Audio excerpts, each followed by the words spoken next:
Got ourselves another no heat call. Let's see if we can fix this one today. How you feeling today, Jacob? Stupendous. Stupendous? Stupendous. Boy, I ain't gonna lie, the lighting just looked really weird. No, like, not on the weird stuff. Not on the weird stuff. Your lips was a different color. Like, Quality HVAC stuff. Oh, God. Did you ring the doorbell? Boy, didn't ring the doorbell. So if you had just, like, what's been going wrong with the system? It just haven't been heating. So Does this light up? I put it on 70 because it's been cold. I've been leaving it off because it runs my light bill. So I put it on 70. Emergency The highest heat. like 63 or 64. Okay. So it says it's running now. I don't think it's that at all. It's a very interesting thermostat, though. I don't think her system is gas. Oh yeah, it's electric. Yeah, it's a heat pump. All right, Jacob, go ahead and pull that panel off. Top panel. It's Grand Air and Business. This I'm is. sorry, let me get through. Oh yeah. We are in no way associated with that company, even though our company name is the same as theirs. We just got solutions in ours. Yeah. That's what we do. We don't put in Grand Air units, We make solutions. although they're not bad quality in my opinion. The ICP ones. This one's a more dime brand.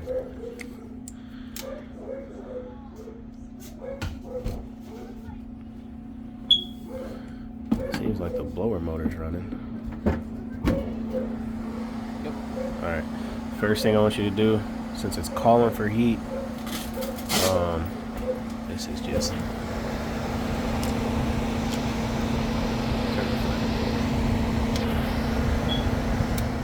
What size is this? It's a 2.5 ton.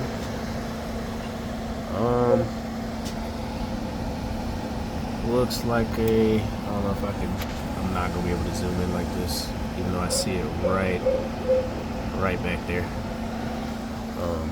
Put your clamp on the power wires coming in.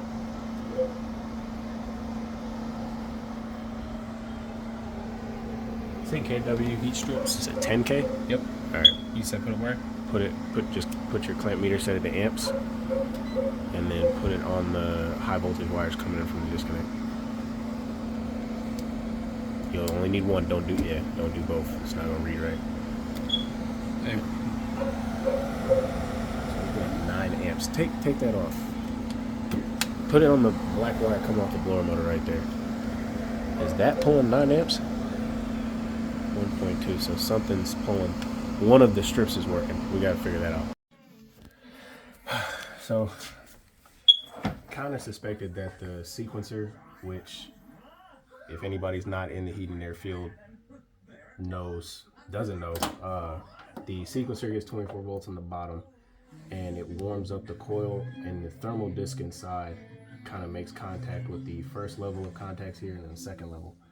And since we were pulling very low amperage when the system was initially calling for the heat strips to come on, I kind of figured that this one, which is the original sequencer, I have a new one back there already. This sequencer, this contact is no longer connecting, but if you go here, this one is. So that's why I wasn't really pulling the correct amperage for the entire system when we tested it initially. And we also had to replace the thermostat because the one that they had up there was not allowing the heat pump system to actually work. It wasn't sending voltage to Y. So now we got a proper one installed. We're gonna go ahead and get it tested, get it running, and hopefully this time it'll have heat again. Well, like I thought, now we got emergency heat calling on the thermostat, even though it says stage 1. Come over here. I mean, I can smell it right now in front of me, but we do have proper amperage on the heat strips. Now we just got to verify that the heat pump outside is going to kick on now, which I'm pretty sure it will, but at least they'll have heat.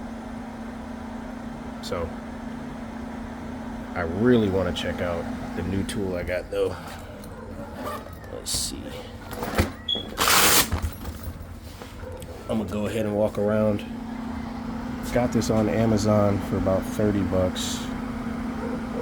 Not a sponsor of the channel at all.